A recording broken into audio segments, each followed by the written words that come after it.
কোন কবরে নাফরমানকে যখন নেওয়া হয়, আমি নিজে এই হাদিস পড়াইছি, আল্লাহর নবী সাল্লাল্লাহু আলাইহি সাল্লাম বলে কোন পাপীকে যখন কবরে নেওয়া হয়, কবরের ভিতরে না, কবরে নেওয়া হয় যখন, তার লাশ যখন কাঁধে নেওয়া হয়, এই কাঁধে অবস্থায় নাফরমান আর পাপী আপন স্বজনরা যখন তার লাশ কাঁধে নেয় খাটের মধ্যে, আল্লাহর কসম নবী বলে সে এমন বিকট চিৎকার করে, ইয়া ওয়াইলাতা ইয়া লাইতাহা, হে আফসোস আমার স্বজন, আমার ইলা আইনা কদ্দামতুমুনি, আরে ফুত তুই আমারে কই নিচ্ছিস, আমার সন্তান,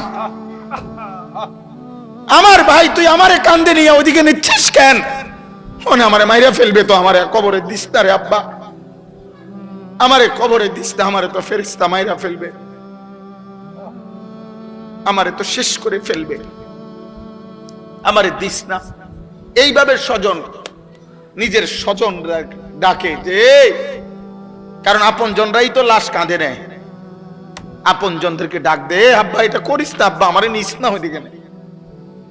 আল্লাহর নবী বলেন পৃথিবীর সমস্ত মানুষ যদি একসাথে শুনতো, এক মাঠে দাঁড়াইয়া একত্রে, খোদার কসম নবী বলছে আদম থেকে ইসরাফিলের ফু পর্যন্ত সমস্ত মানুষ যদি এক মাঠে থেকে একবার জীবনে এই পাপীর চিৎকার একবার শুনতো, আল্লাহর নবী বলেন লাসাইকা, তাহলে সমস্ত মানুষ একসাথে চিৎকার দিয়া বেহুশ হয়ে যেত।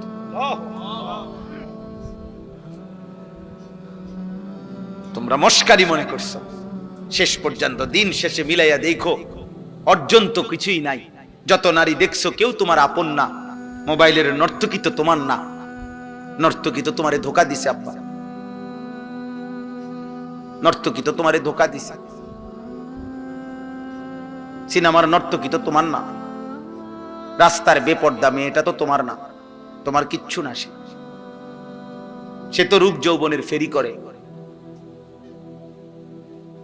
হ্যাঁ, অস্থির ছবি যারা দেখো বাবা, কি দেখছো, কাকে দেখো? তোমার ক্ষয় ছাড়া, তোমার ব্যয় ছাড়া আয় কি?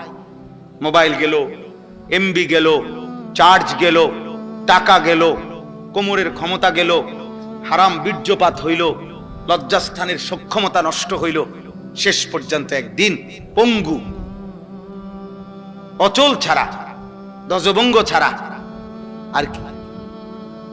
আমি খোলামেলা বললাম, কত শত যুবক, কয় শ, আমি চ্যালেঞ্জ করলাম, তুমি শুনবা, আমার কাছে আছে, আমার কাছে হোয়াটসঅ্যাপে জমা আছে, এমন শত শত বাংলাদেশের ছেলে, তাগরা জোয়ান ছেলে, পৃথিবী জানে এমন জোয়ান ছেলে সুন্দর, কিন্তু নারী দেখতে দেখতে, অশ্লীল ছবি দেখতে দেখতে যাদের পুরুষত্ব নাই, যৌবনের সক্ষমতা নাই, এই হাইওয়ান অশ্লীল আর উলঙ্গ ছবির পাল্লায় পড়ে ভিতরের জীবন শেষ। তার আখেরাত তো নাই, আখেরাত তো পরের খবর, এটা তো নাই কিছু, দুনিয়াও কিছু। যেই কোন মানুষ চ্যালেঞ্জ করলাম বেটা, বাংলাদেশের প্রতিদিনকার পত্রিকা, বাংলাদেশের প্রতিদিনকার চ্যানেলের খবর তোমরা প্রত্যেকেই দেখো, কি পরিমাণ পরকীয়া বাংলাদেশে বেড়ে গেছে। এর কারণটা কি? কারণ এই স্বামী এই স্ত্রীতে তৃপ্ত না, এই স্ত্রী এই স্বামীতে তৃপ্ত না, আর কোনো কারণ না। কারণটা কি আব্বা? সব সব নারী দেখতে দেখতে, সব অস্থির ছবি দেখতে দেখতে, সব যৌন দৃশ্য দেখতে দেখতে টেম্পার সব শেষ। এই জন্য ওই মেয়েও, মহিলাও আরেক বেড়া খোঁজে, এই বেড়াও আরেক বেড়ি খোঁজে, কেউ কাউরি দিয়া তৃপ্তি হচ্ছে না। নাহলে এক এক দিনের বাংলাদেশের চারিদিকে দেখো, দেখো গিয়া খবর নাও, তোমরা খবর নাও, আর তোমার কাছে না থাকলে আমার জানাও, আমি জানা তোমার কাছে খবর পাঠাবো, আমি একসাথ করে দেবো তোমার, এক সপ্তাহের রিপোর্ট, এক মাসের রিপোর্ট। পস্তাইতে হবে, আফসোস করতে হবে। বয়স্ক বাবারা আপনাদেরকে বলছি, আপনারা যাদের ছেলে নামাজ পড়ে না, সারা দিন রাত মোবাইল টিভি দেখে, খোদার কসম আপনারা এর খেসারত দিয়া, এই লজ্জা এবং বেইজ্জতি হইয়া এরপরে আপনারা চলে যেতে হবে। কবরে যাবার আগেই দেখে যাবেন আপনার ফ্যামিলির মধ্যে আল্লাহ শূন্য, আখিরাত শূন্য, এই হতাশার দুর্ভাগ্য নিয়ে কপালে তারপরে যাইতে হবে। হিম্মত থাকলে আজ ভেঙ্গে ফেলেন, 14 বছরের ছেলের মোবাইল ভাঙ্গা ফেলেন, তার সাথে যুদ্ধ করেন। আমার ঘরে মুসলমানের বাচ্চা, তুই আমার সন্তান মুসলমানের বাচ্চা যদি ঘুমাইতে হয় ফজরের নামাজ পড়তে হবে, নয়তো তোর মতো নাফরমান গলা ধাক্কা দিয়া বাইর করে দেন বেটা। যা নাফরমান বেটা, বাইর হ তুই বেটা, তুই আলাদা যা বেটা, তুই আলাদা কামাই কর। তোর মতো বেঈমান আমি খাওয়াইতে হবে কেন? তুই তো আল্লাহর দুশমন। সেদিন এক অভিভাবক কাইন্দা দিছে, একজন অভিভাবক আমার কাছে আইসা বলছে, হুজুর আশ্চর্য, আপনার সর্বোচ্চ 12 থেকে 13 বছর হবে, আপন ঘর থেকে 2 লক্ষ টাকা চুরি করে নিয়ে গেছে গা, নিয়া 60টা মোবাইল কিনছে।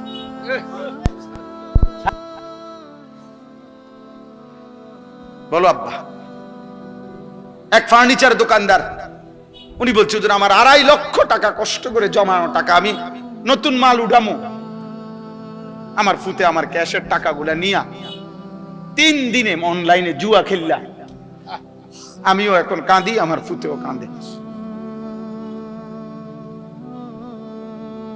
আমার জীবনের হুজুর আর কিছু নাই, পুঁজি নাই। আমি 2.5 লাখ টাকা, একটা গরিব মানুষের 2.5 লাখ টাকার পুঁজি কি ছোটখাটো বিষয় দিয়া?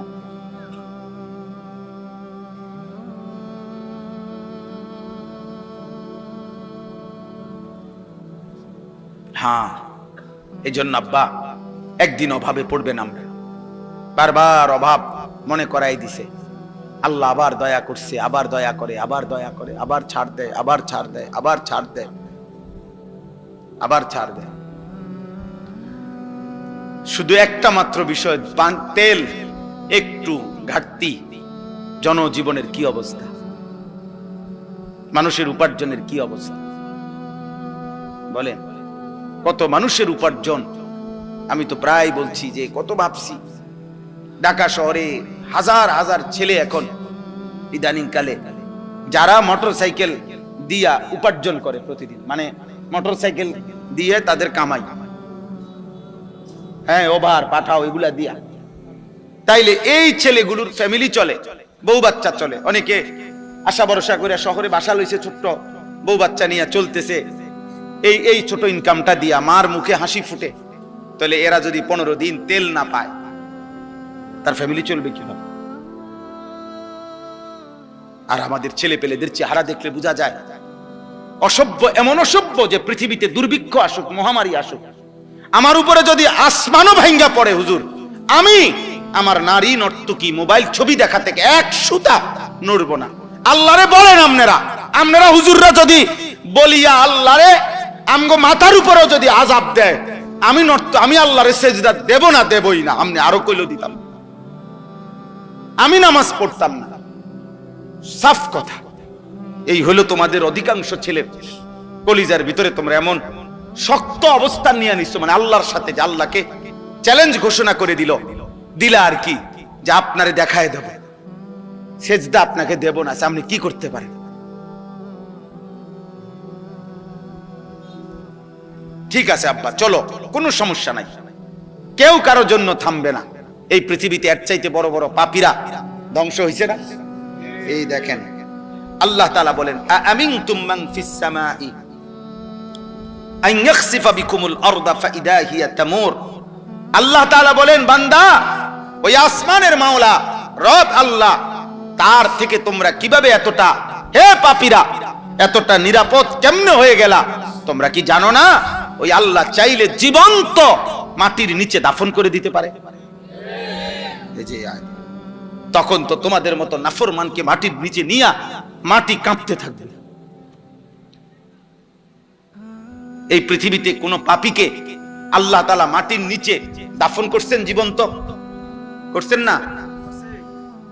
হ্যাঁ, 2 জন, একটা ব্যক্তিকে, একটি জাতিকে। কারুনকে আল্লাহ তাআলা জীবন্ত মাটির নিচে দাফন করে দিয়েছে। 2 নাম্বার হলো কওমে লূতকে, লূত আলাইহিস সালামের জাতি ঘুমন্ত ছিল, নাফরমান জাতিকে আল্লাহ তাআলা জীবন্ত জমিনের নিচের মাটি উপরে উঠাইয়া উপরের মাটি নিচে দিয়া সমান করে দিয়েছে। আম আমিনতুম মান ফিস সামাই আন ইউরসিলা আলাইকুম হাসিবা। এবার আল্লাহ তৃতীয় আয়াতে বলে, আমার বান্দারা, হে নাফরমান পাপী, হে মদখোর, নেশাখোর, গাঁজাখোর, সুদখোর, কিস্তিখোর, হারামখোর, বেহায়া, বেপর্দা নারী, সেজদা নাই, নামাজ নাই, হায় নাফরমান, ওই আসমানের আল্লাহ থেকে কেমনে নিরাপদ হয়ে গেলা? যিনি চাইলে, তুমি কি জানো না যে আসমান থেকে, উপর থেকে যিনি পাথরের বৃষ্টি বর্ষণ করে ধ্বংস করে দিতে পারে? তুমি কি জানো না সেটা? এরকম কাউকে করছে? কেউকে করে নাই? আব্রাহার পুরা বাহিনীকে আল্লাহ তাআলা পাথর দিয়ে ধ্বংস করে নাই? ওই পাখি কি ফেলাইছে? ওয়া আরসালা আলাইহিম তায়রান আবাবিল তারমিহিম বিহিজারাতিন মিন সিজ্জিল। কোনদিন যদি আল্লাহর কোরআন তরজমা করতে তাই না বুঝতে আব্বা। আল্লাহ তাআলা তো বলছে প্রত্যেকটা সৈন্যর আল্লাহর ঘর ভাঙতে আসছে বেঈমান হাতির বাহিনী নিয়ে। পাখিগুলো আল্লাহর কুদরতে প্রত্যেকে পাথর ফেলছে, ছোট্ট ছোট্ট পাথরের কণা। আল্লাহ তাআলা বলেন, কোন গরু ঘাস খড়কুটা খাইয়া চাবাইতে চাবাইতে চাবাইতে চাবাইতে চাবাইতে যখন আর ভুসি বানাইয়া ফালাইয়া দেয়, ভুসি বানাইয়া একবারে জুরা জারা বানাইয়া, আল্লাহ বলেন এই বেঈমানগুলো এই ছোট্ট পাথরের আঘাতে মাথার চুল মাথার উপর থেকে এরকম ধ্বংস হইতে হইতে একদম ভুসির মতো, ভুসি গরুর খাওয়াইন না, ভুসির মতো হয়ে গেছে। ফাজআলাহুম কাআসফিম মাকুল, ভুসির মতো। আর হলো ওই কওমে লূত, এই যাদেরকে আল্লাহ প্রথমত মাটি উল্টাইয়া দিছে, দ্বিতীয়ত তাদের উপরে পাথরের বৃষ্টি বর্ষণ করে ধ্বংস করে দিছে। আল্লাহ তাআলা বলেন, ফাসাতা'লামুনা কাইফা নাযীর, তখনই তোমরা জানতে পারবে যদি আমি আযাব দিয়ে থাকি, তখনই বুঝবা তোমরা আমি আল্লাহ তাআলার ভয় প্রদর্শনটা কেমন ছিল। আমি তো শুধরাইতে চাইছিলাম, আমি তো ভয় প্রদর্শন করেছিলাম বান্দা, কিন্তু তুমি পাত্তা দাও নাই। আর যদি সত্যি সত্যি আযাব আর মুসিবত এসেই পড়ে, সেদিন তুমি টের পাবা আমি আল্লাহ তাআলার পক্ষ থেকে ভয় প্রদর্শনের কথাটা শোনা কতটা গুরুত্বপূর্ণ ছিল। সর্বশেষ কথা হলো, ওয়ালাকাদ কাযযাবাল্লাযীনা মিন ক্বাবলিহিম ফাকাইফা কানা নাকির।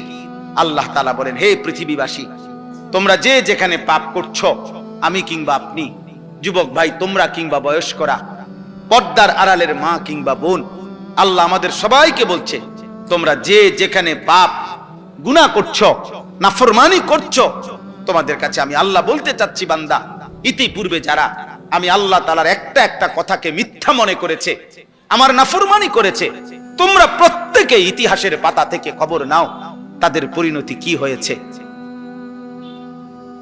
ফাকাইফা কানা নাকির, আমার বিরুদ্ধাচরণ করার দ্বারা ফেরাউনের কি হয়েছিল, নমরুদের কি হয়েছে, শাদ্দাদের কি হয়েছে, কারুনের কি হয়েছে, নূহ আলাইহিস সালামের কওম কেন ধ্বংস হয়েছে, হুদ আলাইহিস সালামের কওম, শুআইব আলাইহিস সালামের কওম, সালেহ আলাইহিস সালামের কওম।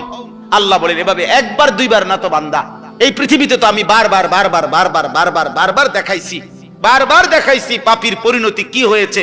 এতগুলো ঘটনা, এত ইতিহাস, এত তথ্য, এত রেফারেন্স, এতবার ঘটনার পুনরাবৃত্তি করার পরেও তুমি একবারও ভাবলা না, তুমি পাত্তাই দিলা না কথাটা।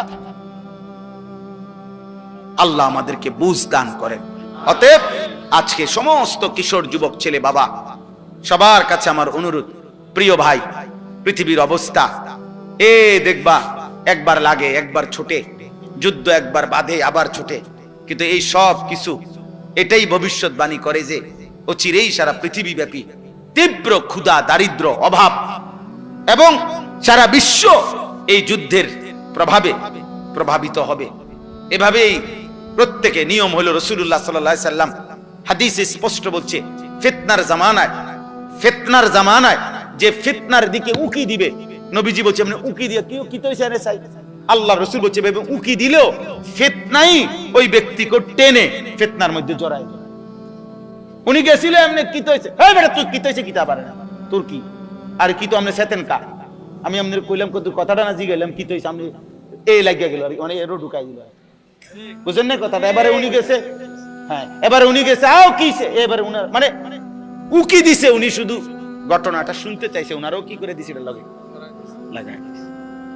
আল্লাহ রাসূল এটা বলেছে, ফিতনার জামানায় কেউ যদি ফিতনার দিকে উকিও দেয় তো ফিতনা তাকে টেনে কি করে লেবো ভিতরে ঢুকাই ফেলে।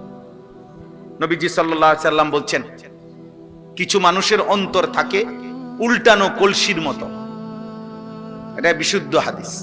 উল্টানো কলস এবং উল্টা কলসির উল্টা পাতে উল্টা অংশে একে তো উল্টাইয়া রাখছে, আবার আলকাতরা দিয়া মাইখা দিছে যাতে এক ফোঁটা পানিও, এই দেখেন এখানে এটা এই 1-2 ফোঁটা পানি আছে, এটা একটু আগে পানি পড়লো যে, এটা হলো এই কাগজটা শুষা একটু নরম এই জন্য, কিন্তু এটা আলকাতরা মাখানো থাকলে এক ফোঁটা পানিও এটার মধ্যে জমে না, অনেক লাগেও না।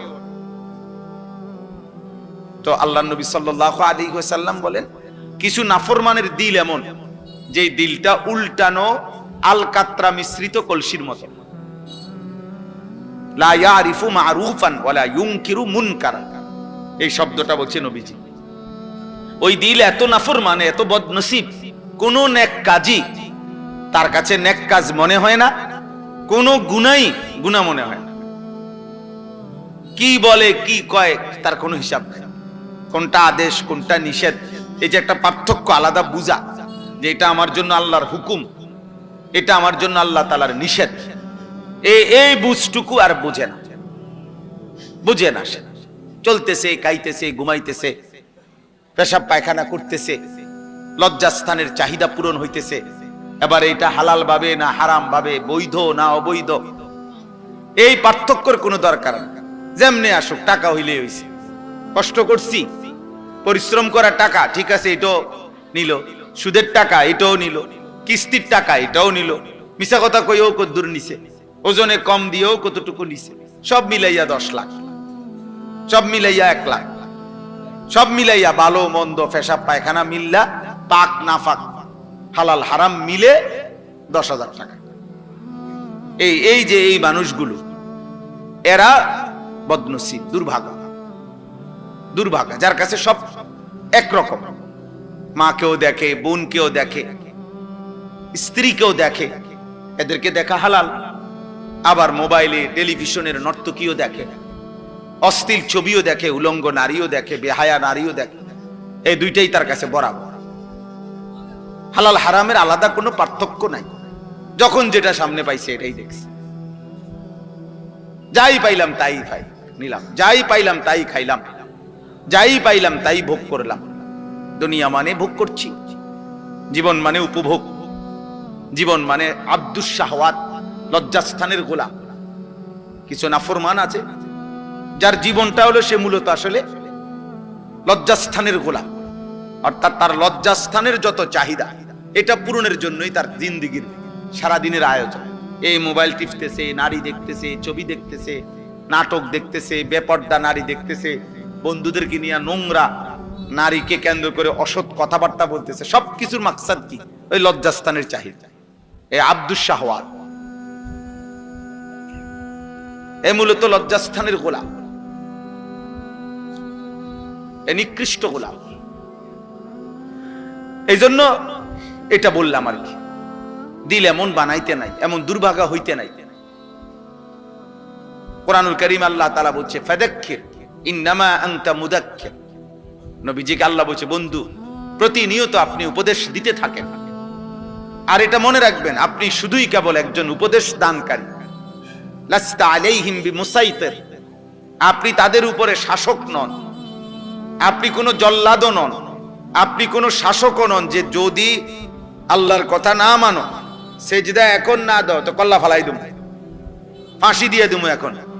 আল্লাহ বলছেন না নবী আমি আপনাকে এমন বানাই না, আপনাকে কি বানাই নাই, এমন বানাই না, আপনি শুধুই কেবল দিন রাত মেহনতের সাথে আন্তরিকতার সাথে উপদেশ দান করেন, কেউ না মানুক আপনার সমস্যা নাই, এটা নিয়ে আপনি ঘাবড়াবেন না, আপনি ঘাবড়াবেন না, কেউ না মানুক, একজনও না শুনুক, কোনো সমস্যা নাই। আপনাকে এটা দেখতে বলি না, আমি বলছি আপনাকে বলতেন, আপনাকে বলছি উপদেশ দিতেন, কে কি হবে না হবে, কদ্দুর কি পরিবর্তন হবে সেটা আমি দেখব। ইন আলাইকা ইল্লাল বালাগ, কোরআন শরীফের আয়াত। আল্লাহ বলছে নবী আপনার দায়িত্ব আর কিছুই নয়, শতভাগ আমানতদারির সাথে পৌঁছানো। আপনি পুরা হক আদায় করে পূর্ণ পৌঁছাইবার ক্ষেত্রে খামখেয়ালি করবেন না, লুকোচুরি করবেন না। ঠিক যা বলছি তা পুরা বলে।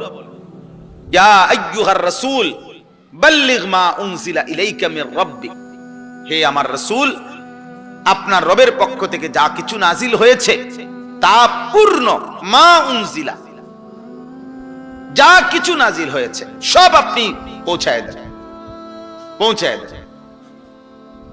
আল্লাহ তাআলা বলছেন। বন্ধু, বিষয়টা আমি দেখব, ইমানদার হবে কে, হবে না কে। কাউকে আপনি 30 বছর বললেও ইমান আনবে না, কাউরে একবার বললেও ইমান আনবে, এটা আমার ফয়সালা।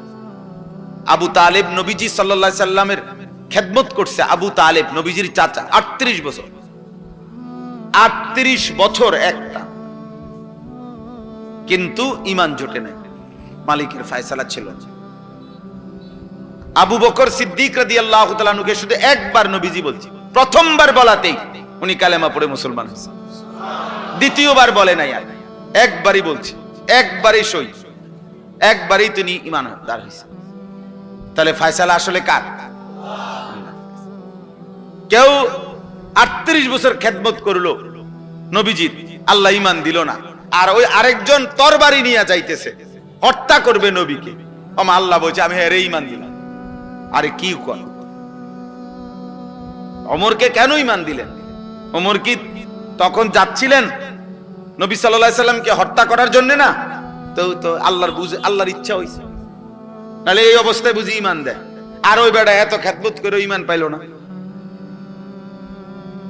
বিষয়টা কি? সব আল্লাহর ফয়সালা। এজন্য আমরা ঘাবড়াই না, যখন যেটুক সুযোগ পাই বলতে চেষ্টা করি। বলার উদ্দেশ্য এটাই। এই জনপ্রিয়তা দিয়েই বা কি করবো? জনপ্রিয়তা না থাকলেই বা কি সমস্যা? আমি আজকে আলহামদুলিল্লাহ মনে করেন আল্লাহর দয়ায় 22 বছর হয় ওয়াজের বয়ান করি, আল্লাহর রহম। তো আমি তো 22 বছর ধরে এই এত পরিচিতি ছিল না, বুঝেন নাই কথাটা? আজ থেকে 20 বছর আগে যারা ওয়াজ শুনছে তারা তো আমার নামও জানে না। তা আমি তো এই সময় ওয়াজ করছি, তো আমি তো ওই সময় ভাত তরকারি খাইছি, 3 বেলায় খানা খাইতাম। আগেও আমি 3 বেলায় ভাত খাইতাম, সকালে নাস্তা করতাম, দুপুরে ভাত খাইতাম, রাত্রেও ভাত খাই, এখনো এইভাবে খাই, বুঝছে? আগেও খাটে ঘুমাইতাম, তাইলে কিচ্ছু আসে যায় না। এই জন্য দোস্ত, এটা জরুরি যে আল্লাহর কথা মনোযোগ দিয়ে শোনা, আখিরাতের কথা মনে পড়া, কবরের কথা মনে পড়া, জাহান্নামের কথা মনে পড়া। আহা, এই দিল যদি মনে পড়ে, আল্লাহ তাআলা বলছেন এই সূরার মধ্যে, কুল হুয়াল্লাযী আনশাআকুম, সূরা মুলক যে সূরা আমি পড়ছি, আল্লাহ তাআলা বলেন, হে নবী বলেন, আল্লাহই তোমাদেরকে সৃষ্টি করেছেন। ওয়া জাআলা লাকুমুস সামআ ওয়াল আবসারা ওয়াল আফইদা, তোমাদের কান, তোমাদের চোখ এবং তোমাদের দিল আল্লাহই দিয়েছেন। আল্লাহই দিয়েছেন। জীবনের সবচেয়ে বেশি অর্জন হয় তোমাদের এই 3 জিনিস দ্বারা। অসংখ্য জিনিস তোমরা শিখতে পারো, জানতে পারো, বুঝতে পারো কান দিয়া শুনে। কোটি কোটি জিনিস, অগণিত জিনিস তোমরা এই চোখ দিয়া দেখে বুঝতে পারছো। আর এই অন্তরে তোমাদের হাজার হাজার কোটি কোটি ভাবনা, পরিকল্পনা, প্ল্যান তোমাদের এই অন্তরের মধ্যে আছে। এটা দিয়ে তোমরা প্রস্তুতি নিচ্ছ, বুদ্ধি খাটাইতেছ, প্ল্যান প্রোগ্রাম করতেছ, সব দিলে দিলে ধীরে ধীরে আমাদের জবানের চাইতে বেশি কথা আমাদের দিলে আছে, ঠিক না? আমরা বলি না যে বেটা সব বলতে পারি নাই, অনেক কথাই বুকে জমা আছে, অনেক কথাই, অনেক ঝড় তুফান। ওই কোটা আন্দোলনের সময়, বৈষম্য আন্দোলনের সময়, আমাদের এই যে 24-এর আন্দোলনের সময় একটা স্লোগান ছিল এরকম, বুকের ভিতর অনেক ঝড়, বুক পেতেছি গুলি কর। তার মানে আমাদের অনেক ব্যথা আছে কলিজায়। ওই ছেলেরা এটা বুঝাইতে চায় আমরা দীর্ঘদিন যাবৎ বৈষম্যের শিকার, জুলুমের শিকার। আর এই মজলুমরা সব একত্র হওয়াতে জালেম ভাগতে হয়েছে।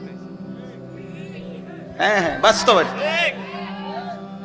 এটাই সহজ হিসাব। অনেক মজলুম একসাথে হয়ে গেছে,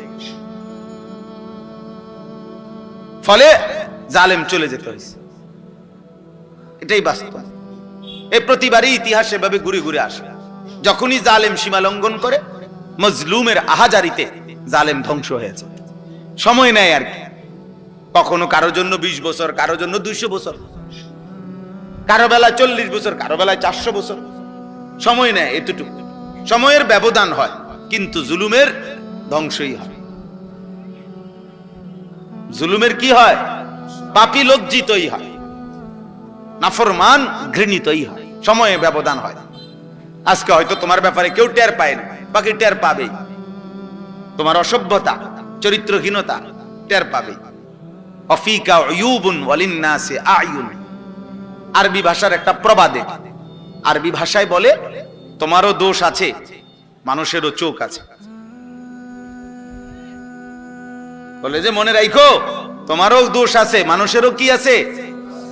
হ্যাঁ, মানুষ ঠিকই দেখে, মানুষ ঠিকই মন্তব্য করে, মানুষ যা বুঝার সব বুঝে, কে বেয়াদব কে মুআদ্দাব সবই বোঝে। মানুষ জুনায়েদ বাগদাদিরে চোর কয় না, চোরের জুনায়েদ বাগদাদি কয় না। তাহলে কাজে তুমি লম্পট নারী দেখবা, ছবি দেখবা, মোবাইলে অস্থির দৃশ্য দেখবা, আর মানুষ তোমাকে ভদ্র বলবে না। মানুষ কি চিরা খায় নাকি? মানুষ কি 3 বেলা চিরা খায় নাকি? মানুষ বুঝবে না। অতএব এটা জরুরি ভাই, সবার কাছে বলি, জীবনটা সুন্দর করা। আমি তাড়াহুড়ার জন্য চেষ্টা করি। মাওলানা সাহেব আরো কি বলতে চাইছে, হয়তো আর একটু কিছু বলবে আমগো কথা, আমি এই জন্য বলতেও দেই না, হাত দিয়ে থামাই দিছি। বাকি কোরআনুল কালাম তেলাওয়াত তো শোনা দরকার, এই জন্য আবার কোরআন তেলাওয়াতের সময় উনি মাইক নিতে চাইছে, ওনারা আবার দমক দিছে যে ভাই তো কোরআনুল কারীম তেলাওয়াত এ তো অনেক দাম, উনি যদি 1 ঘন্টাও তেলাওয়াত করে ওইটার দাম বেশি। আমার মতো 1 কোটি বক্তা কোরআনুল কারীমের তেলাওয়াতের সামনে 2 পয়সারও বেল নেই। কথা বুঝেন নাই? এজন্য ওইটা থামানোর কোনো সুযোগ নাই। আল্লাহর কোরআন, কোরআনুল কারীম তো সবচেয়ে শ্রেষ্ঠ। নবী সাল্লাল্লাহু আলাইহি সাল্লাম এক সাহাবীকে বলছেন, হযরত উসাইদ ইবনে হুযায়র রাদিয়াল্লাহু তাআলা আনহু, ওনাকে বলছেন নবীজি, ওয়ালাউ ক্বারা'তা লা আসবাহতা ইয়ারাহান নাস, মানে এক সাহাবী শেষ রাত্রে ওনার ছোট্ট ঘরে, কুড়ে ঘরে আল্লাহর কোরআন তেলাওয়াত করতেছিলেন, তাহাজ্জুদ নামাজ। তো কোটি কোটি ফেরেশতা ওনার ঘরের উঠানে, এরকম উঠানের মধ্যে পুরা উঠানটা আলোকিত করে অন্ধকারকে ফেরেশতারা নামছে আসছে আল্লাহর কোরআন শুনতে।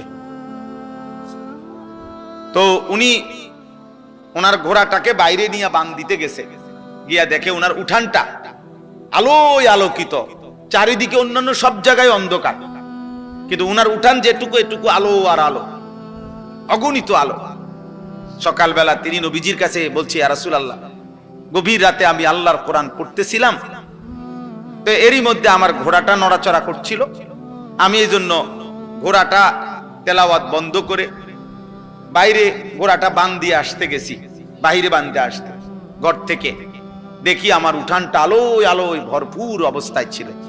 এই তখন নবীজি কথাটা বলছেন, ওয়ালাউ ক্বারা'তা লা আসবাহতা ইয়ারাহান নাস, হায় সাহাবী কি করলা, তুমি থামলা কেন? আহা, যদি তুমি আজকের ভোর পর্যন্ত, আলো উঠা পর্যন্ত আল্লাহর কোরআন তেলাওয়াত করতা, তাইলে কোটি কোটি তিলকাল মালাইকাতু, তারা ফেরেশতা ছিল, তারা তোমার কোরআনুল কারীম শুনতেছিল। আমরা সবাই, তুমি যদি তেলাওয়াত চালু রাখতা, আমরাও সবাই এই কোটি কোটি ফেরেশতা দেখতে পেতাম, সব মানুষ দেখতে পেত। ইয়ারাহান নাস, লোকেরা দেখতে পেত আজকে সকাল যে জমিনের এক মাখলুক আল্লাহর বান্দা কোরআন পড়ছে আর আসমানের ফেরেশতারা শুনতেছে।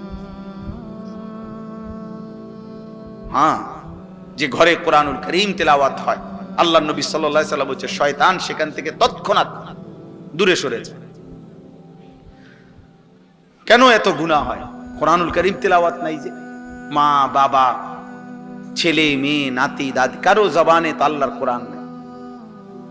এই জন্য ঘরের মধ্যে সবার চেহারা সুরত শুধু শুধু ফাঁকি ঝুঁকি, পাপের চিহ্ন। প্রত্যেকে প্রত্যেকের সুবিধা মতো গুনাহ করে।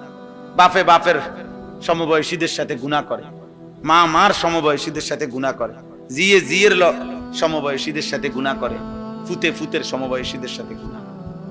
প্রত্যেকেই যার যার গ্রুপ বাছাই করে নিয়েছে, যার যে সমবয়সী নিয়া গুনাহ করছে। বুড়া মিয়া আরো 5-6 জন বুড়া লইয়া এই যে বিড়ি খাইতেছে, অনেক ওনার তালে আছে।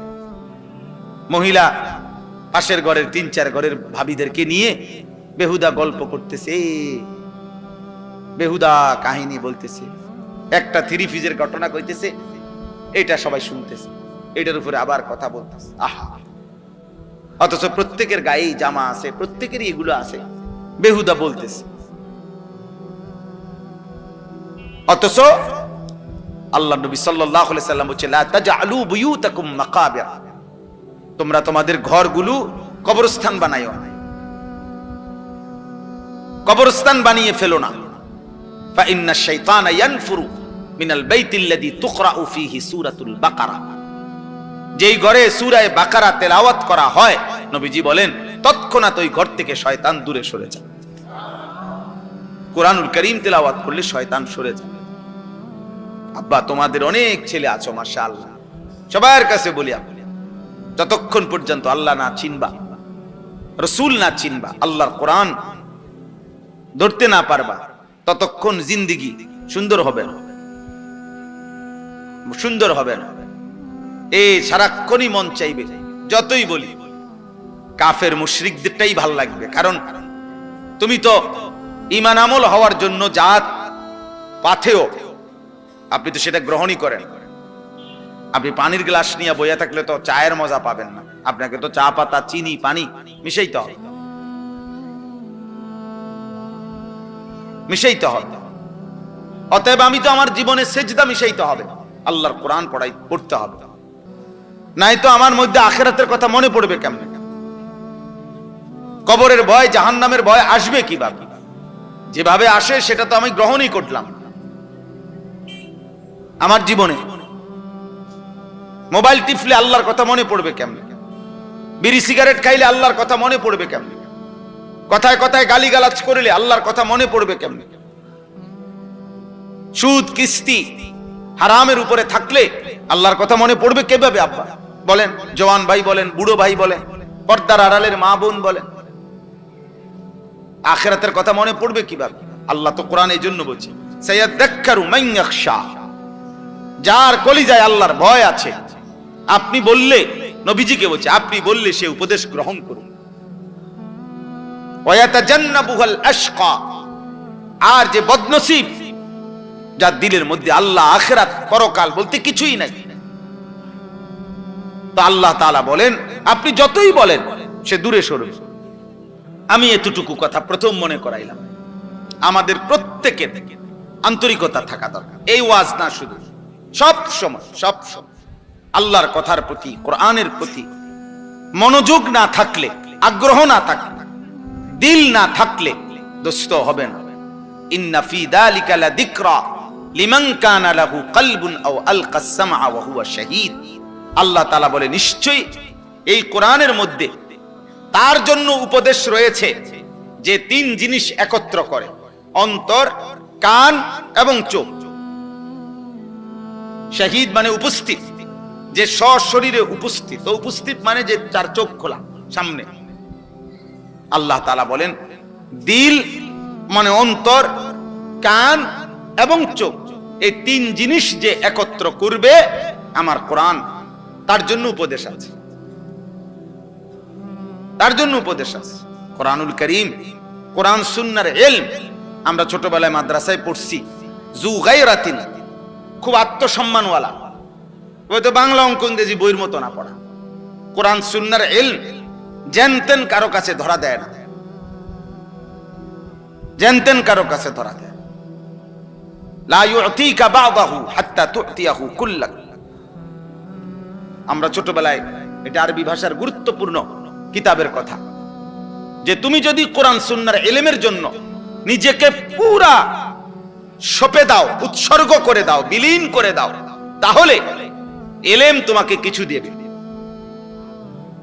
কোরআন সুন্নাহ কিছুটা ধরা দিবে, নিজেকে পুরা সঁপে দেবে। এই আমি এখন একটা ছোট্ট মাদ্রাসায় এশার নামাজ পড়ছি, ঢুকছি, একটা ছোট্ট একটু কথা বলছি, 5 মিনিট এশার নামাজ পড়তে গিয়ে।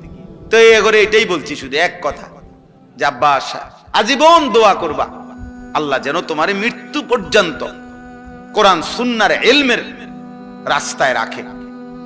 এক পড়লাম, পড়াইলাম, শিখলাম, শিখাইলাম, এমনি যেন চলে। কারণ ইলমের এই রাস্তায় মৃত্যু পর্যন্ত কেউ যদি থাকে, খোদার কসম নবীজি বলছে মৃত্যু হবে, জান্নাত শুরু হবে। যে পথ ইলমের, কোরআন সুন্নাহর, ওই পথ জান্নাতের। ভিন্ন রাস্তা বদলাইতে হবে, এক রাস্তা, এক রাস্তা। আমি এই জন্য অনেক সময় বললাম যে মাদ্রাসার ভিত্তি দিয়েই জান্নাতের রাস্তা। জান্নাতের রাস্তা কোরআন দিয়া, মাদ্রাসার ভিতরে দিয়া, বাজারের ভিতরে দিয়া না, চা দোকানের ভিতরে দিয়া না, কোরআন সুন্নাহর যেখানে চর্চা হয় ওর ভিতরে দিয়েই কি জান্নাতের রাস্তা। এই পথেই জান্নাত। যে পথে আল্লাহ, যে পথে রাসূল, যে পথে সুন্নাহ, যে পথে কোরআন, এই পথেই জান্নাত। এজন্য দোস্ত, সহজ কথা আমরা সবাই বলি, স্পষ্ট মনে রাখবে, আমরা যারা মাদ্রাসায় পড়ছি আমাদের তো গন্তব্য আখিরাত। এই জন্য আমরা এখানের হিসাব কিতাব মিলাই না।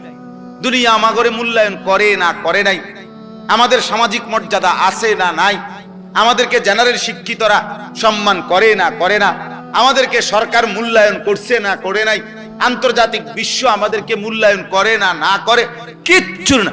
আমি তো আমার অর্জন জ্ঞান আমি এই জন্য নেই নাই তো আব্বা, আমি নিছি আখিরাতের জন্য। তো আমি এনে থাইমা গেলে তো হবে না।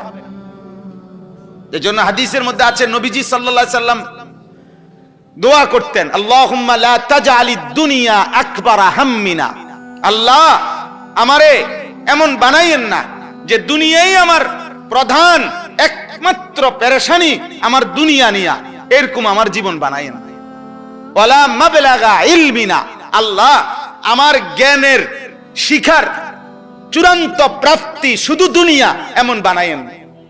ওয়ালা গায়াতা রাগাবাতিনা, আল্লাহ আমার জীবনের স্বপ্ন, ইচ্ছা, আকাঙ্ক্ষা, পরিকল্পনা, আশা সবকিছুই শুধু দুনিয়া সাজানো, এরকম বানাইয়েন না। নবীজি দোয়া করলেন, আল্লাহ আমি যেন এখানে থেমে না যাই, আমি তো থামবো আখিরাতে, আমি তো থামবো আল্লাহর সামনে, আমি তো থামবো মিজানের সামনে, আমি তো থামবো ফুলসিরাতের সামনে, আমার চূড়ান্ত থামবো জান্নাতে। কোথায়? জান্নাত। এজন্য একজনই বুঝে, একজনকেই বললাম। আল্লাহ তাআলা আমাদেরকে বলছেন যে বান্দা গোটা পৃথিবী ঘোরো, তামাম জমিন ঘোরো, কোনো সমস্যা নাই, কিন্তু তোমাকে ফিরতে হবে আখিরাতে, আল্লাহর কাছে। এটা মনে রেখো, এ কথা ভুলে যেও না। এ কথা ভুললে আর জীবন থাকে না, এ কথা ভুললে আর মানুষ থাকে না, হাইওয়ান হয়, জানোয়ার হয়। যে গন্তব্য চেনে না সে জানোয়ার। জানোয়ারের কোনো গন্তব্য নাই। কোন গরু জানে না তার শেষ ঠিকানা কোথায়, কোন ছাগল জানে না তার শেষ গন্তব্য কোথায়, কোন কুত্তা জানে না তার গন্তব্য কোথায়, কিন্তু ঈমানদার জানে আমার গন্তব্য জান্নাত। এজন্য যে গন্তব্য চেনে না, একদিক দিয়ে খায়, আরেক দিক দিয়ে পায়খানা করে, একদিক দিয়ে নারীর অশ্লীল ছবি দেখে, আরেক দিক দিয়ে লজ্জাস্থানের চাহিদা পূরণ করে, এই যে জন্তু জানোয়ারের আখলাক, এটা তো মানুষের জীবন না। এজন্য আমাকে ফিরতে হবে আল্লাহর কাছে, এই কথাটাই আল্লাহ এখানে বলছেন। সূরা মুলক 29 নম্বর পারা, 67 নম্বর সূরা, অনেক ফজিলতপূর্ণ একটি সূরা কোরআনুল কারীমের। এই সূরার মধ্যে মোট 30টা আয়াত আছে। এখান থেকে মাঝখান দিয়া 15 নম্বর আয়াত থেকে আমি পড়ছি। আল্লাহ তাআলা বলেন, হুয়াল্লাযী জাআলা লাকুমুল আরদা যালুলান। বান্দা শোনো, আমি আল্লাহ এই গোটা পৃথিবীর সবটা জমিন, মাটি আমি আল্লাহই তোমাদের অধীন, ব্যবহারের উপযোগী আমি করে দিয়েছি। এই জমিন, এই মাটি আমনে কোনছে, আমরা যদি জিজ্ঞাসা করি যে আপনি তো বলবেন যে এটা প্লাস্টিক দিয়া বানাইছে, এটা কাগজ দিয়া বানাইছে, এটা যন্ত্রাংশ দিয়া বানাইছে, কিন্তু মাটি কি দিয়া বানাইছে? তো মাটি সব বলে মাটি দিয়া হয়েছে, তো মাটি বানাইছি কি দিয়া? তো এটা তো কোনো আল্লাহ বলেন ঠিক যা উপাদান দিয়ে আমার প্রতিটা বান্দা ইসরাফিলের ফু পর্যন্ত এই মাটি ব্যবহার করতে পারবে, ওই রকম যোগ্যতা গুণাগুণ উপাদান দিয়েই আমি আল্লাহ মাটিকে বানাইছি। এমন বানাই নাই যে পানি বানায় ফেলছি তাইলে মাটি থাকবে কই। এমন নরম বানাই নাই যে পাও যদি বারবার ফোমের মতো ডাইব্বা যায় তাইলে আমার বান্দার ভারসাম্য থাকবে কিভাবে। আবার এমন শক্ত পাথরের মতো বানাই নাই তাহলে আমার বান্দার জন্য ফল ফসল খাদ্য জমিন থেকে উৎপন্ন হবে কিভাবে। আমার বান্দার ঘর দুয়ারের খুঁটি মাটির নিচে কিভাবে পুঁতবে, দাঁড়বে কিভাবে। আল্লাহ বলেন অতএব তার যাবতীয় প্রয়োজন পূরণ হবে যেই গুণাগুণ থাকলে মাটিতে, যেই যোগ্যতা থাকলে ওই রকম গুণাগুণ যোগ্যতা ওই রকম বৈশিষ্ট্য দিয়েই আমি আল্লাহ মাটিকে জমিনকে তোমাদের অধীনস্থ করে দিয়েছি। দালুলান ফামশু ফি মানাকিবিহা। আমার বান্দা, এই যে আমি কিন্তু শেষ করে ফেলুম এখনই ওয়াজ, কাজে যারা শুনতেছেন মনোযোগ দিয়ে শুনে। আল্লাহ তাআলা বলতেছেন অতএব হে আমার বান্দা, জমিন পুরাটা কিন্তু আমি তোমাদের অধীন করেছি। আজ এই জমিনে কি সুন্দর বসতে পারছো।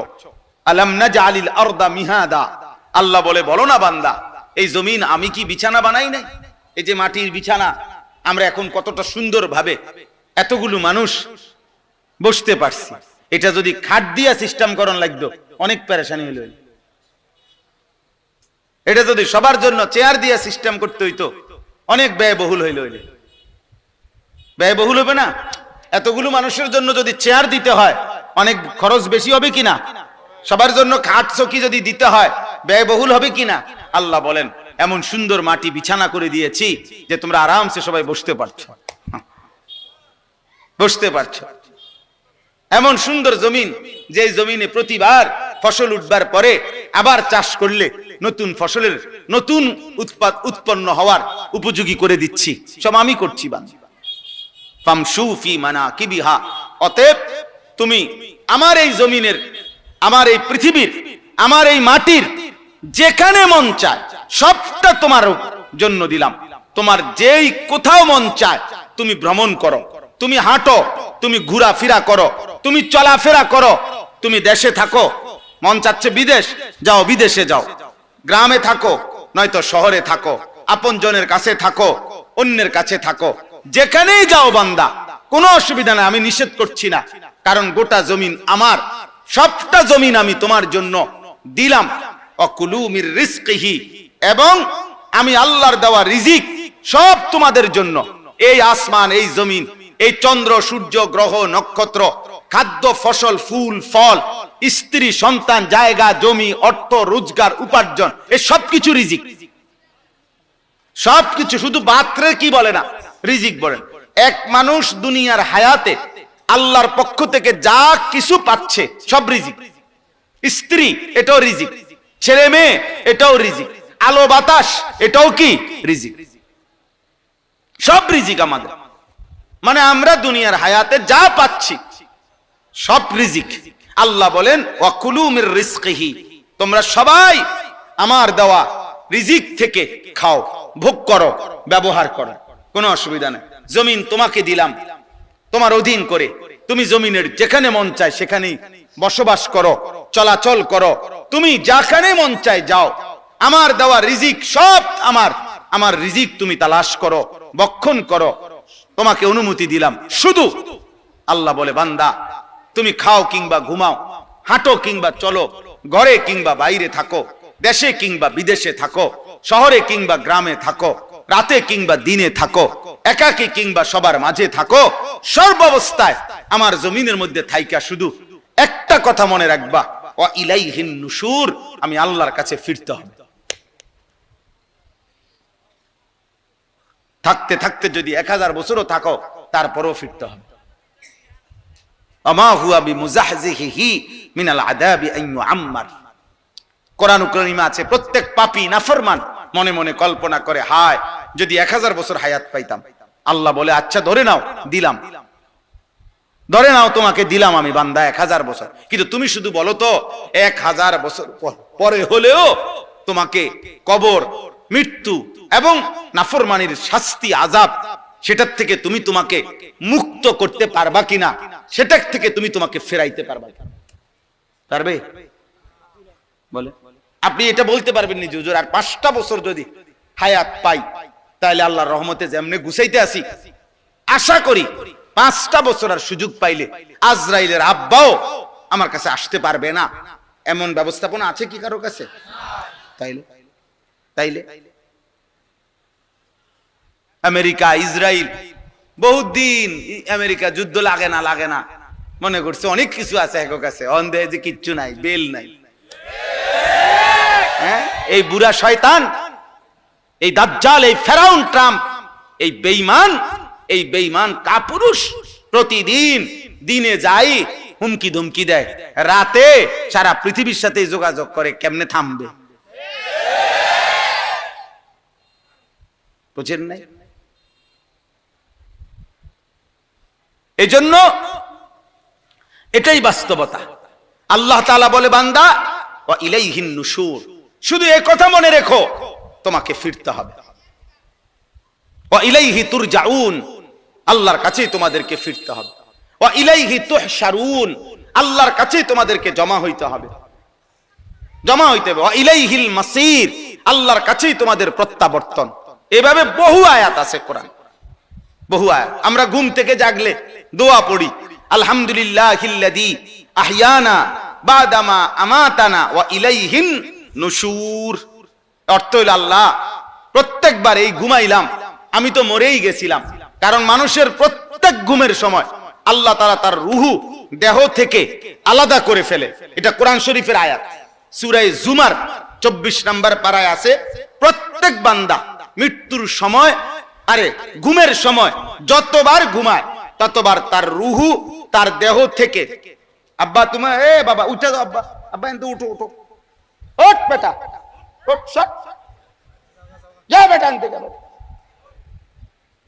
যাও দুজন যাও, তুমিও যাও, যাও এখান থেকে ওঠো, বাইরে বেটা। দেখেন মুসলমানের সন্তান কয় বছর বয়স? 80 বছর।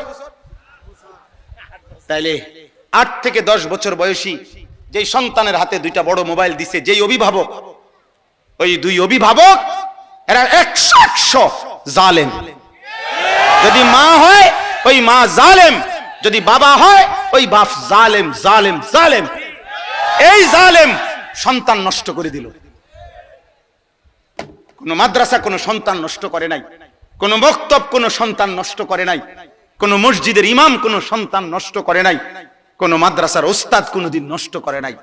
গাফেল খামখেয়ালি অভিভাবক আজকে লক্ষ লক্ষ ছেলে। আমি এই এখন এদিক দিয়ে আমরা আসতেছিলাম, আমাদের সবুজ মাস্টার আতাউর রহমান সবুজ মাস্টার, যিনি আমারে দাওয়াত দিছে, উনি সহ গাড়িতে বসা, উনি সামনে বসা, পুরাটা রাস্তা বলতেছে, বারবার উনি বলতেছে হুজুর দেখেন প্রতিটা মোড়ে প্রতি 5 হাত মোড়ে রাস্তার 2 পাশে ছেলেরা 7 জন 10 জন মোবাইল টিপতেছে। আহা, কোথায় মা, কোথায় বাবা, কোথায় অভিভাবক, কোথায় আল্লাহ, কোথায় রসুল? কে বানাইলেন, কোত্থেকে আসলো, কোথায় যাবে? ঘুমাবে কার ঘরে গিয়া? মা কোথায়, বাবা কোথায়? কেউ কি জিজ্ঞেস করবে না আব্বা ছিলা কোথায়? এশার নামাজ পড়ছো কোথায়? মাগরিবের নামাজ পড়েছো কোথায়? আহা বদ্ধ অনেক ছেলে তোমাদের, আমি সবসময় বলি রে আব্বা, অনেক ছেলে তোমাদের জীবনের একটা বড় দুর্ভাগ্য, একজন ভালো অভিভাবক পাও নাই, কেউ টেনে ধরে নাই। 365 দিনে খোদার 1 বছরে একদিনও ফজরের নামাজ পড়লা না, আহা বদনসিব। এমন একটা মা তোর কপালে জুটলো না যে তোকে উঠাইবে, এমন একটা বাপ জুটে নাই।